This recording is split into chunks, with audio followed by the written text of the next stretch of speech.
Halo,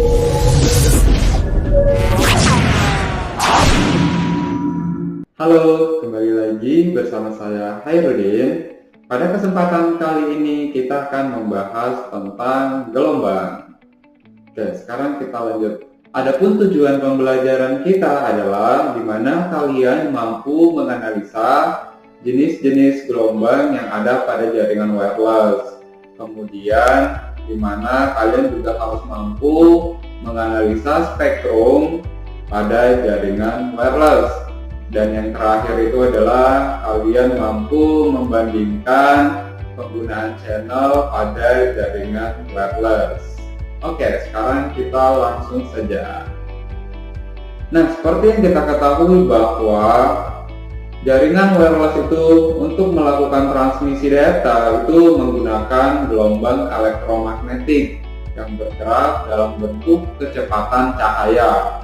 Jadi di jaringan wireless itu kita tidak bisa melihat dengan kasat mata transmisi data. Nah, gelombang elektromagnetik ini beroperasi pada frekuensi yang berbeda yang didefinisikan sebagai jumlah siklus periodik yang dilalui per detik.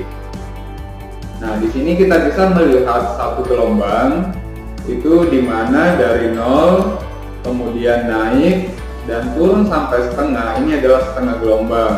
Kemudian turun ke bawah lalu naik, maka ini yang biasa disebut dengan satu gelombang. Nah, di sini kita bisa lihat dalam satu detik itu terdapat dua gelombang. Nah, gelombang ini satuannya adalah hertz. Nah, sekarang kita lanjut. Tadi seperti yang saya bilang bahwa frekuensi itu diukur dalam hertz, yang secara individual itu mewakili suatu periode atau panjang gelombang atau satu siklus gelombang seperti yang pada gambar sebelumnya tadi. Nah, sekarang kita lanjut saja. Saat sebuah gelombang bergerak dari suatu titik ke titik yang lainnya, maka gelombang itu akan mengalami penurunan atau kehilangan sinyal. Nah, biasanya itu disebut dengan fenomena sebagai free space phase loss. Jadi kalau kita memancarkan jaringan wireless dari access point kemudian semakin jauh, maka sinyalnya semakin berkurang. Nah, frekuensi yang rendah misalkan di 2,4 GHz itu memiliki panjang gelombang yang lebih panjang dan dapat merambat lebih jauh dibandingkan frekuensi yang tinggi misalnya 5 GHz. Jadi kalau kita lihat perbandingannya, 2,4 itu bisa memancarkan sinyal yang lebih jauh dibandingkan yang 5 GHz. Nah, pada jaringan wireless kekuatan sinyal itu diukur dengan desibel atau biasa kita lihat dengan dB. Nah, ini ada gambar yang memperlihatkan bahwa jaringan 5 GHz dan 2,4 GHz, di mana 5 GHz itu lebih cepat, maksudnya sinyalnya itu lebih cepat hilang dibandingkan dengan 2,4. Seperti yang saya bilang tadi sebelumnya, karena di 2,4 itu dapat merambat lebih jauh dibandingkan 5 GHz. Oke, sekarang kita lanjut.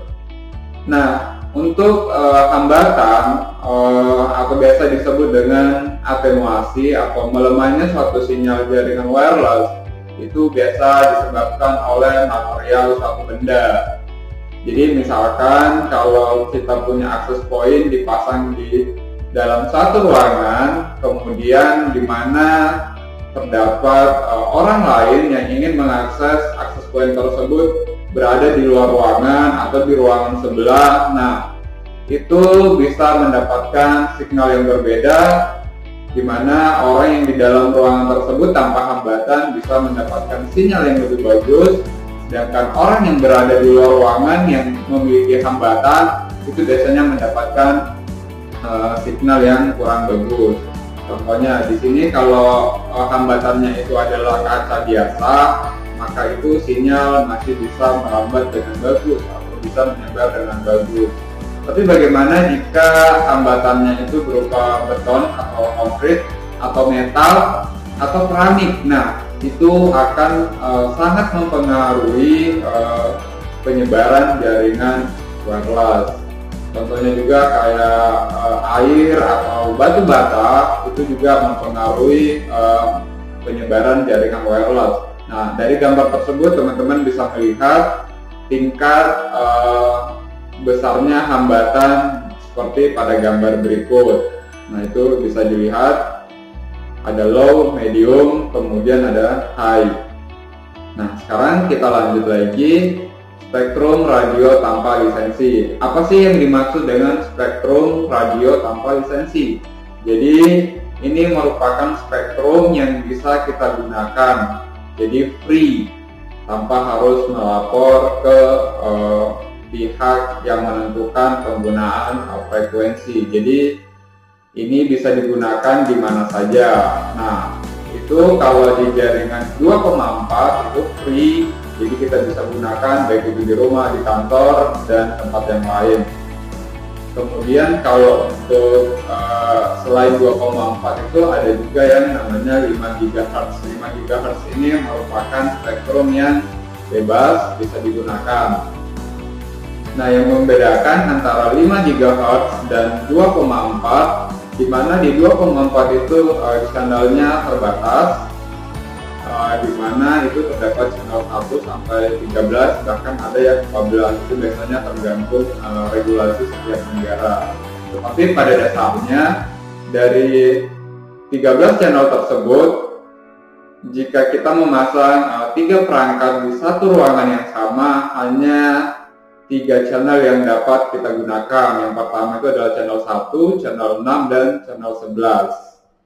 Ini untuk menghindari yang namanya overlapping, karena pada jaringan wireless itu jika terjadi overlapping, maka itu akan mengurangi kecepatan dan itu tingkat noise atau tabrakan itu terjadi. Nah, sedangkan di 5 GHz itu ada banyak channel yang bisa digunakan, tapi ini juga tergantung di setiap negara, masing-masing memiliki regulasi tertentu yang mana boleh, yang mana tidak. Nah, selain itu di sini kita akan lanjut lagi ke operasi saluran atau biasa disebut dengan channel operation. Nah, channel operation ini itu mempengaruhi berapa besar throughput atau bandwidth yang didistribusikan. Pada jaringan 2,4 GHz itu ada 2 saluran yang bisa digunakan, biasanya 20 MHz atau 40 MHz. Nah, 20 MHz ini adalah standar, biasanya bawaan, tetapi ada perangkat tertentu yang bisa mendukung sampai 40 MHz. Nah, biasanya itu yang mendukung 40 MHz adalah perangkat yang sudah mendukung standar 802.11n. Jadi dia akan menggunakan 2 channel sekaligus, jadi 20 plus 20, makanya jadi 40. Jadi dia akan lebih lebar. Cuman apabila kita berbicara masalah overlapping, nah itu harus hati-hati juga. Jadi misalkan dalam satu ruangan kita memasang 3 access point, mau tak mau kita tidak bisa menghindari yang namanya overlapping jika menggunakan 40 MHz. Nah, jika kita menggunakan 40 MHz, itu kemungkinan besar kita hanya bisa menggunakan 2 channel saja. Berbeda kalau kita menggunakan 20 MHz, itu kita bisa menggunakan 3 channel. Seperti itu. Nah, sedangkan di sini kita bisa lihat di gambar contoh yang overlapping. Di sini ada channel 1 itu aman, kemudian ada channel 6 dan channel 10, kemudian ada channel 7 dan channel 11. Cuman di sini teman-teman bisa lihat bahwa di channel 6 itu memiliki kekuatan sinyal dengan channel 10 itu sama. Nah, di sini ada sisi di mana dia berbenturan, jadi ada overlap. Kemudian di channel 7 dan channel 11 ini juga sama berbenturan juga, namun memiliki kekuatan sinyal yang lemah sehingga tidak mempengaruhi secara signifikan antara channel 6 dan channel 10. Tapi kalau mau aman, kalau kalian mau setting access point di tempat kalian, pastikan channelnya itu tidak overlapping, maka itu akan mendapatkan hasil yang lebih bagus. Oke, sampai di sini pembahasan kita. Jika memang ada yang mau ditanyakan, silakan komen di bawah dan saya akhiri. Sekian dan terima kasih.